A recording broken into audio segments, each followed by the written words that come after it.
So the questioner asked the question regarding that. In connection to this hadith is related to those who were the friends of Khadeejah radiallahu anha, and it is known that the friends of Khadeejah radiallahu anha, that they were pious and righteous and good people.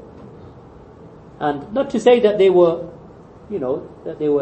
completely perfect, because no human is perfect. It's not no one is ma'soom in that regard, but they were known for piety and goodness and righteousness and good companionship. Then what about, as our brother asked, what if those friends of one's wife, that they are not so good, that they do not give good advice, and they do not direct towards piety, but rather they may even be troublesome, that they may cause harm in the household, and then she claims that these are my friends, then is it permissible for the husband to prevent these people from being friends to one's wife?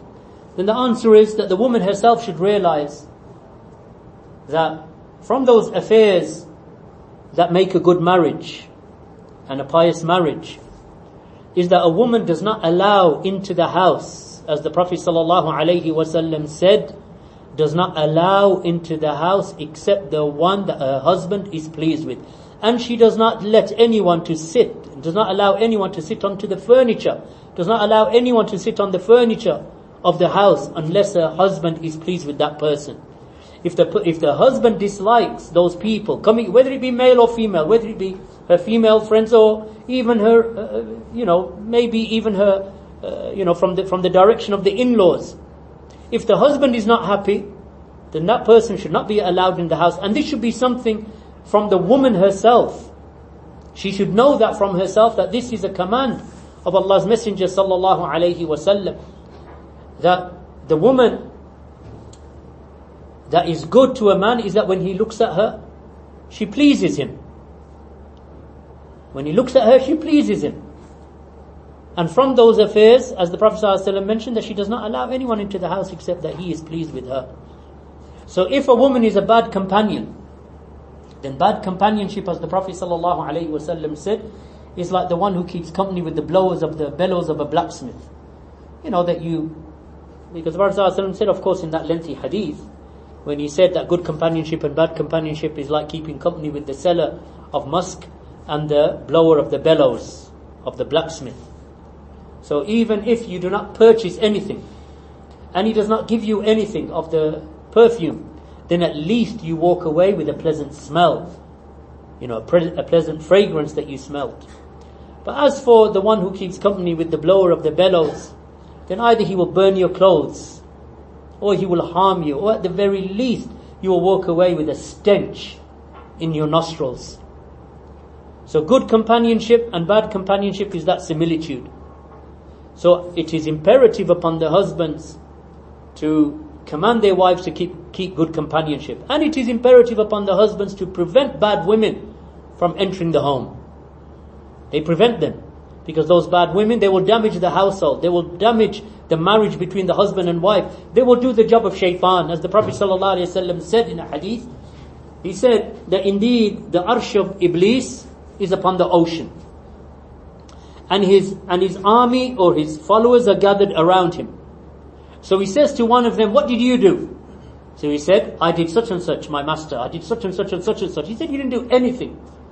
Then another one calls out and he said, as for me, I came to a husband and his wife, and I did not leave them up until their marriage was destroyed or they were separated one from another. Then Iblis comes off of his throne and he goes to that devil of his, from his followers, and he embraces him. So who is Iblis pleased with? Those who come into our homes, whether it be male or female, whether it be a relative or whether it be her friend or even his friend, it doesn't matter.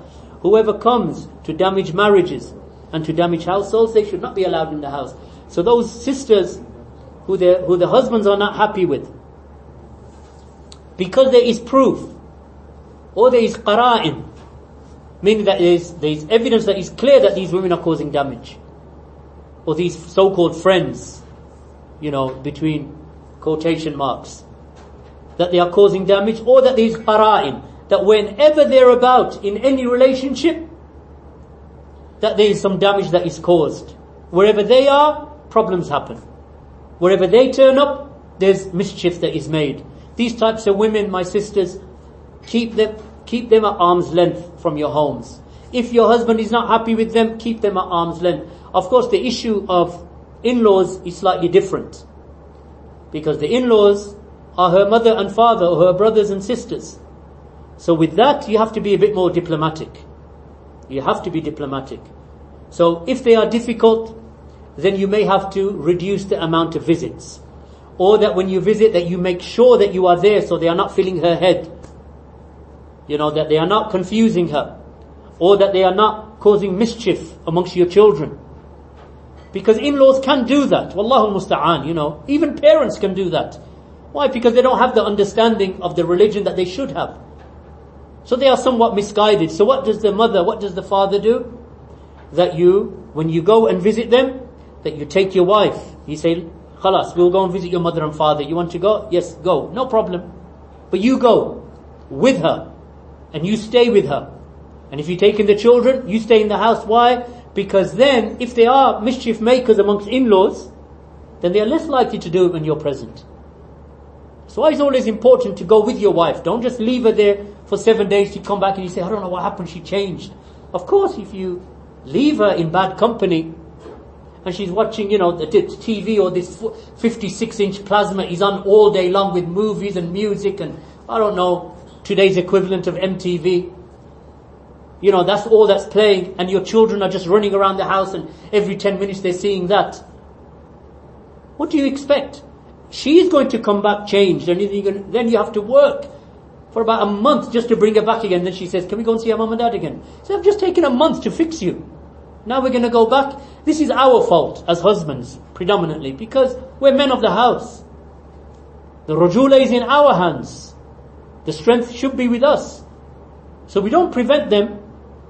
But what do? We do damage limitation. We don't want to cut off the ties of kinship, of course, because these are her parents and she loves them and they love her.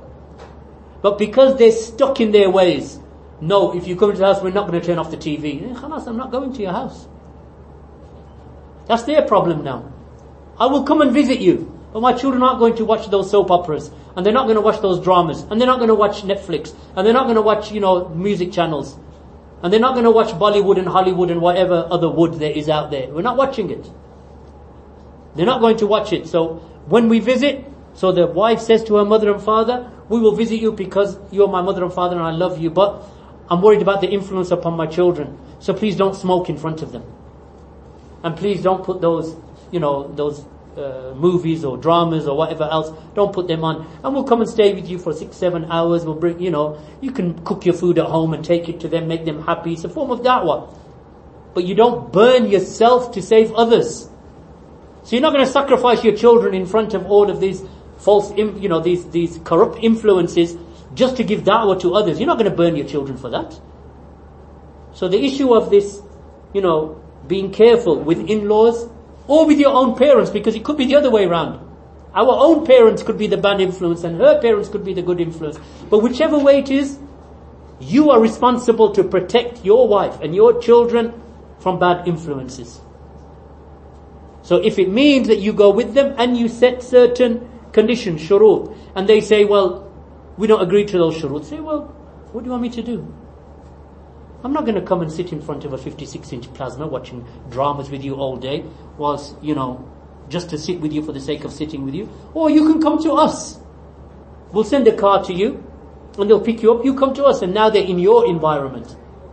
So you have to, you have to use a certain amount of diplomacy and, use our aql so as not to cut off the ties of kinship, but at the same time to prevent our children and our wives and even ourselves from being corrupted and our, aqidah or our thinking and our, our belief being corrupted, or even our manners. We don't want our children coming back talking that rubbish.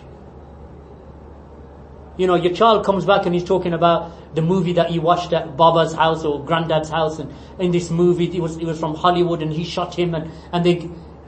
This is your son. You didn't raise your son to come back talking that garbage.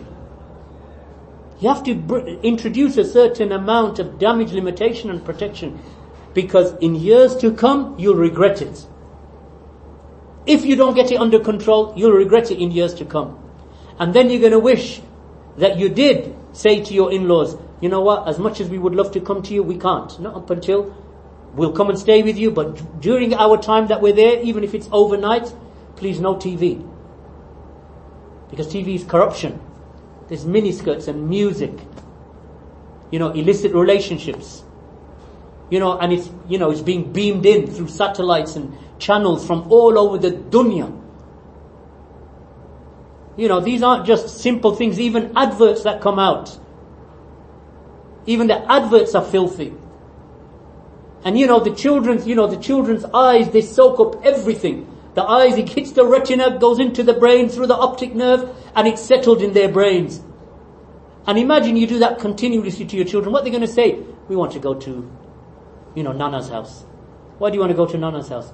I just want to go and visit Nana. Why do you want to visit Nana? Because Nana's got a 56-inch plasma. That's why. And they allow them to run riot.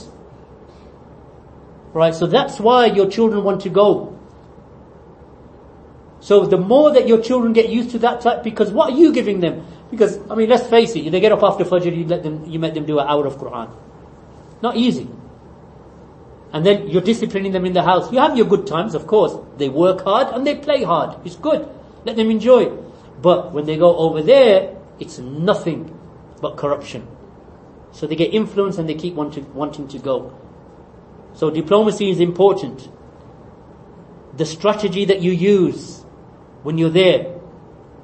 So it's always good that the husband takes his wife in a house where there is likely to be some corrupt influences, that the husband goes with his wife and goes with his children. And he says to them, or she says to them, I'm bringing my husband and my children, please, 1, 2, 3, we can't do it. So if you can just, for 6-7 hours, not use it, please. And 9 times out of 10 they'll accept, because they should respect your views. If they don't, then say, well, we can't. How can we come then?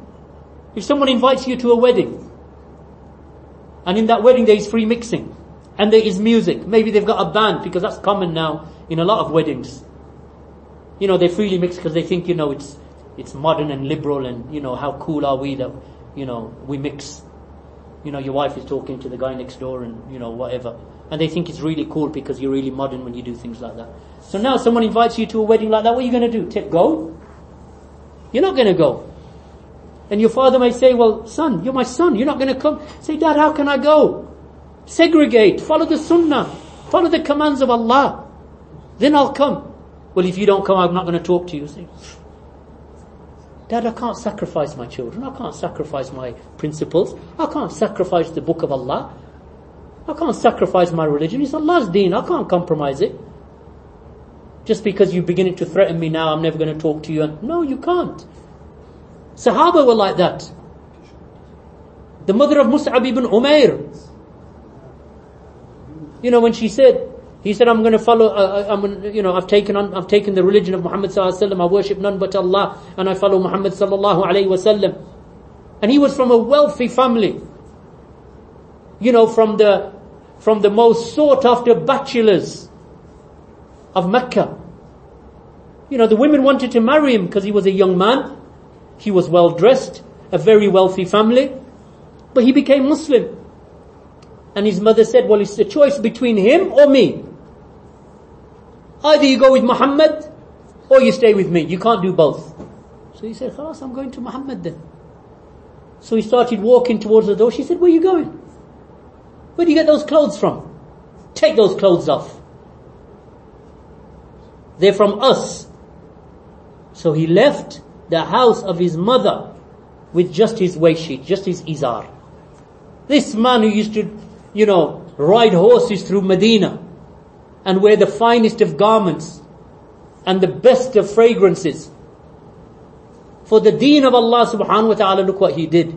Either it's Muhammad or it's me. He said, I can't compromise. So he left. This same Mus'ab ibn Umair, who died at the Battle of Uhud, and there wasn't even enough garment to cover him. He covered his face, and his feet would be shown. They covered his feet, and his face would be shown. This is Musab bin Umair, sacrificing for Allah subhanahu wa ta'ala. And we're too scared even to say a kalima in front of our in-laws. And you don't have to be rude, you just be polite. That's all you have to do, is to be polite to them. We can't compromise. We can't come to weddings where you do that. You know, we're not going to do it. Because I'm not raising my children like that. Well, you know, what do you do with your children? Well, we have a lot of fun, alhamdulillah. We go out, we travel, we see beautiful scenery, we climb mountains, we travel countries, we go to the sea, we go fishing. What more do you want? That's what we do with our children. Why do my children have to sit down and watch a person dancing on stage before they're enlightened? That's enlightenment. So we have to be careful, barakallahu feekum, with regard to our families. Wa jazakumullahu khairan. Walhamdulillahi rabbil alameen. Wa sallallahu ala nabiyyina Muhammad wa ala alihi wa sahbihi wa sallam.